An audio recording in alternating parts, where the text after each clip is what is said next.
sought information for a living.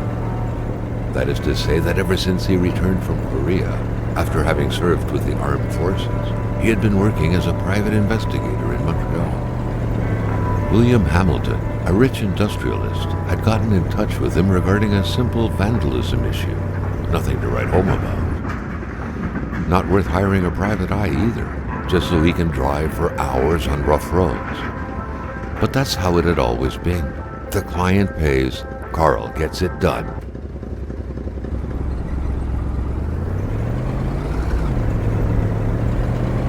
They had set up to meet at the general store, his client's business. Well, actually, the entire village had William Hamilton's name written all over it.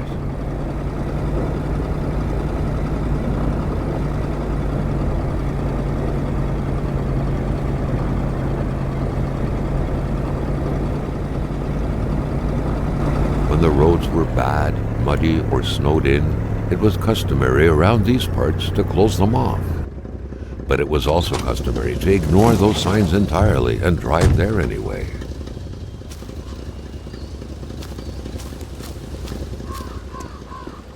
Hamilton never mentioned a road-blocking barrier. Why was it needed here in the back of Beyond? That would, however, be a mystery for another day. Carl had waited long enough for someone to come and raise it. Still not a soul in sight. There was no point in waiting any longer. Carl had to figure this one out by himself.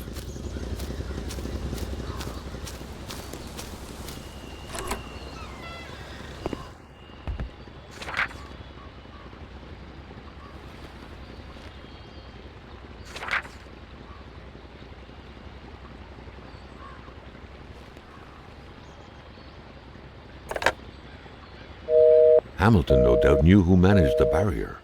Carl wanted to give him a call, but that would have been too easy though, as sure enough the line was acting up.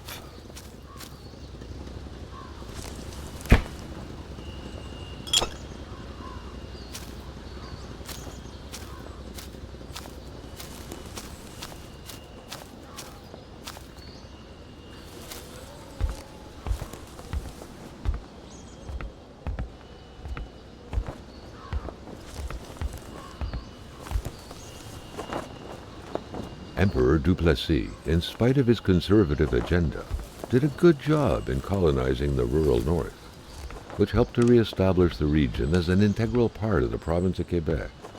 The blue fleur-de-lis could be seen fluttering in the wind here and there, taunting the red Canadian flags on the other side of the province's boundaries.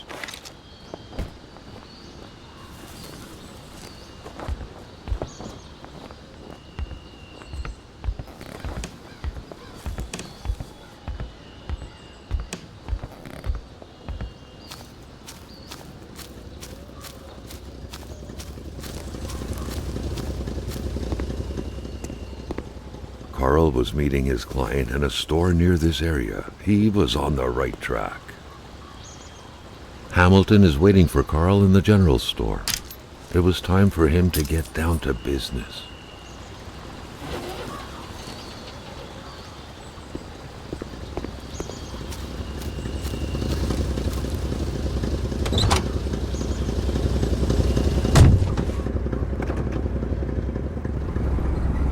William Hamilton enjoyed a lavish country house built in the very heart of the northern forests, not too far from here. The local populace was divided when it came to the affluent man. Some saw a wealthy philanthropist dedicated to improving the region's economy. Others an aging Englishman who would do anything to further his fortunes. And those ones hated him enough to go on about scheming against him. Hamilton had recently acquired a few local businesses, but the last straw was the reopening of a mine, which gave rise to a wave of protests and threats from the Cree people. Given these circumstances, Carl reckoned that a good number of people must be feeling compelled to oppose Hamilton in one way or another. So far, only the industrialist's house had been a target, but soon enough, Carl thought, the target would become the man himself.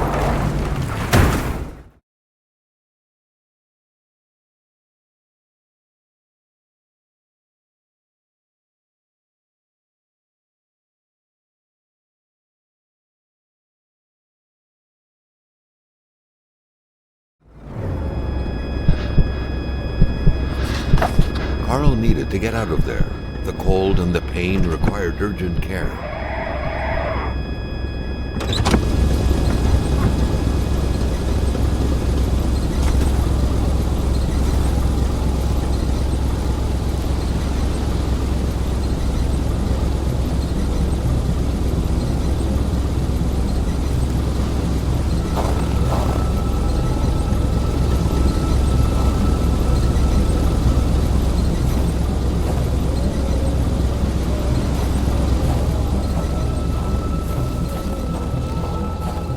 The driver had taken off. It was still best to check it out and leave nothing to chance. Carl needed help.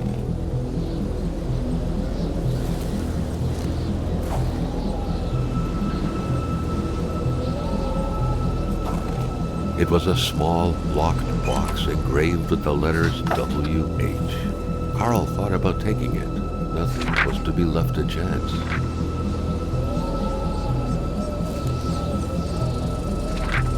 Such heart-wrenching Nordic poetry that was. But Carl didn't care much about flowery language.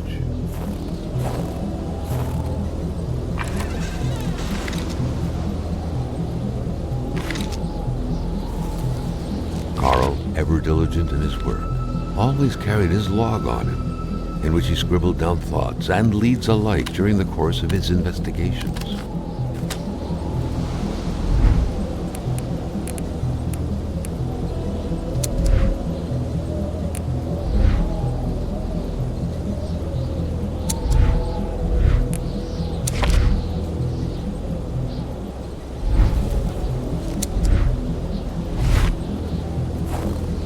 This deep in the country, his last hope was to find an abandoned garage or a farm by the roadside. His life depended on it.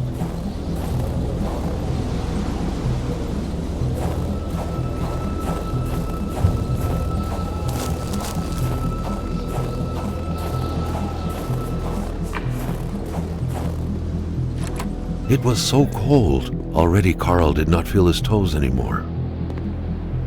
Even better than he had hoped. Carl Faubert had succeeded once more and was now on his way to new adventures.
Carl's military training had made him a very punctual man.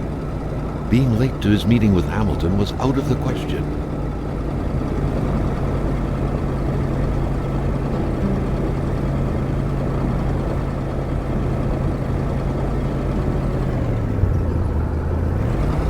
Spread out on a few acres of untouched forest, bellowing caribou, everlasting snow, and undefiled lakes, the Manistan region was no tourist hub. It was said to have been populated for millennia by Cree people, and ever since the industrial era, by the metal mining industry.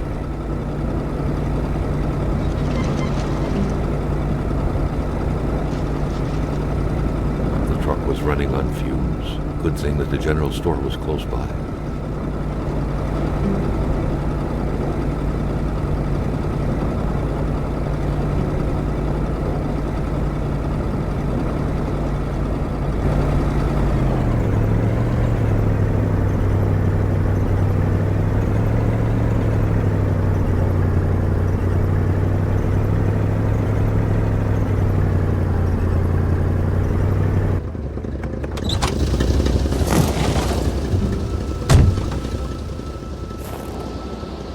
Pumps wouldn't surrender their divine nectar so easily. In all likelihood, they had to be switched on from inside the store.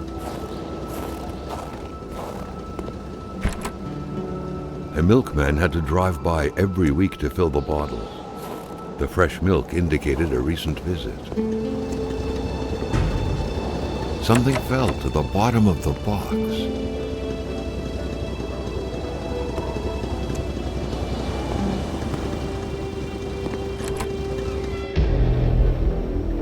Carl had no trouble recognizing his employer. He had been killed. There was no need to be a detective to figure that out. But only a detective could have noticed that the killer had to have been very close, that the fatal blow had been given before the victim even realized.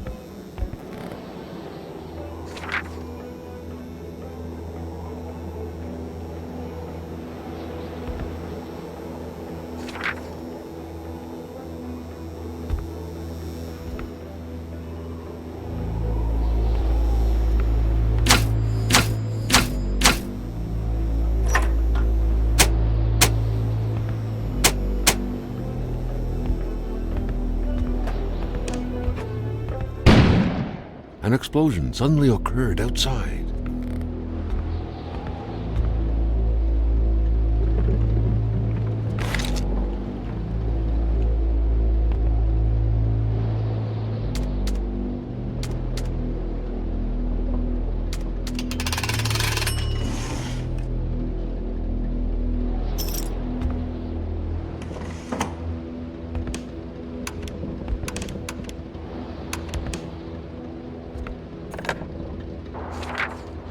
The snowstorm pummeled everything in its path. Carl was not surprised when he heard no tone. Carl knew that Gilles Lachance was in charge of the general store. That made him one of Hamilton's employees. A very angry employee, as Carl could plainly see.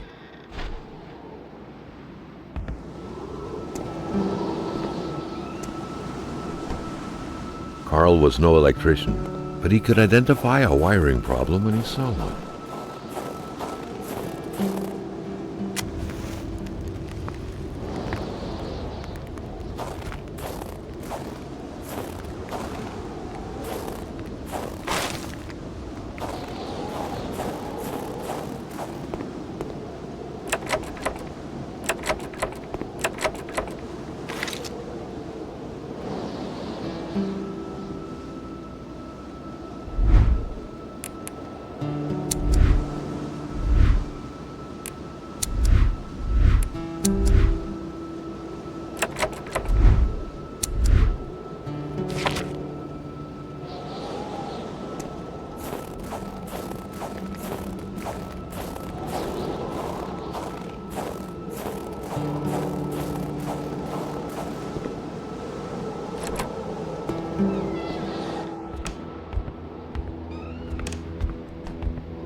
the murder weapon.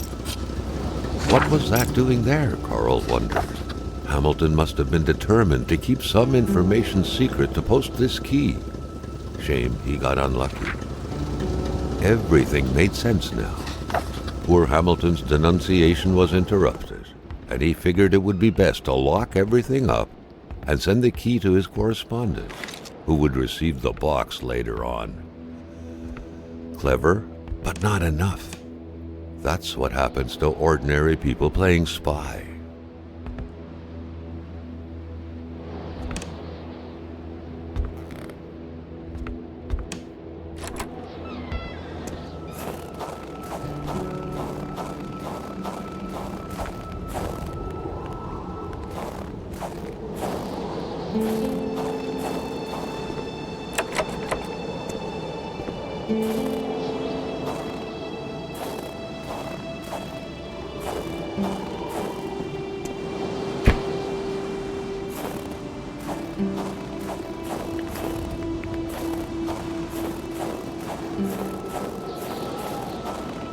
Carl was used to strange phenomena, but a chunk of ice like this, as if an iceberg came out of the ground, that was a first.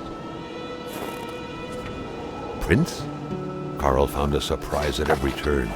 Was the camera faulty, or was it a possible lead?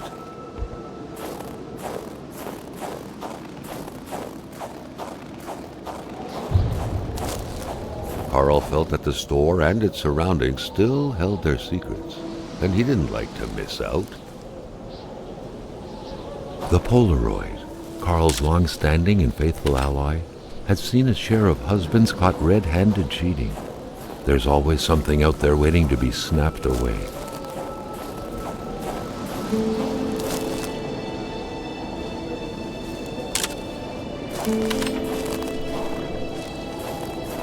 Carl wondered what the hell could that thing be. It looked like a man fossilized in ice. All of a sudden, Carl felt like he was pulled inside a world of dreams, a cold, unknown dimension. Somehow, self-control was slipping from his grasp.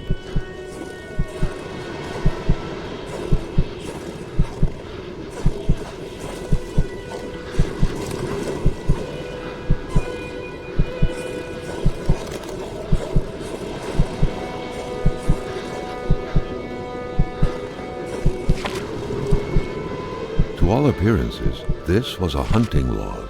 Better yet, a war diary.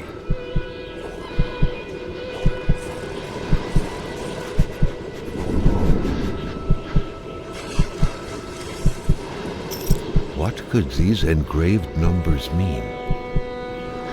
A fresh path suddenly appeared before Carl.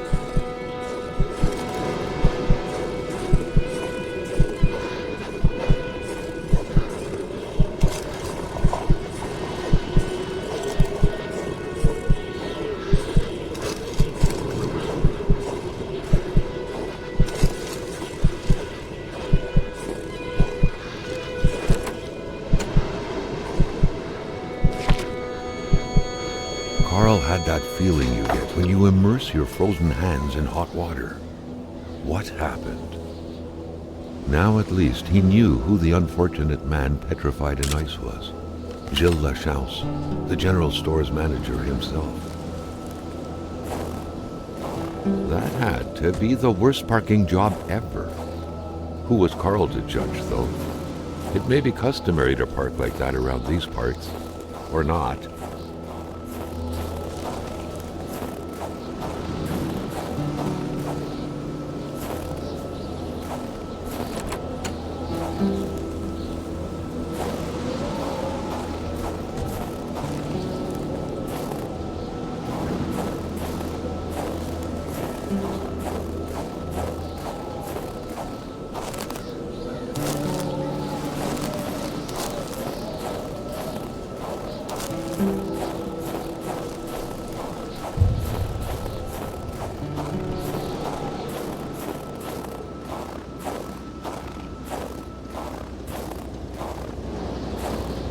Pumps wouldn't surrender their divine nectar so easily.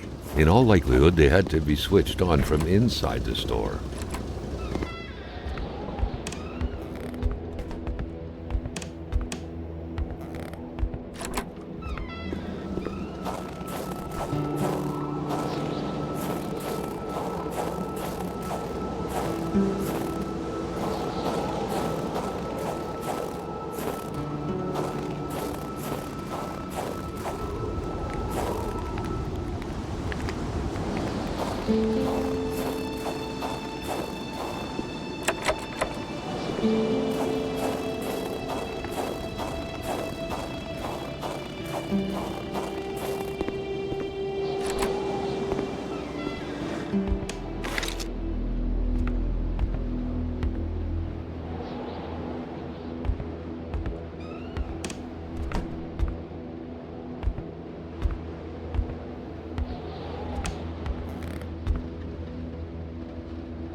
The crowbar was stuck under the lift. Notwithstanding Carl's imposing stature, car lifting wasn't part of his skill set yet.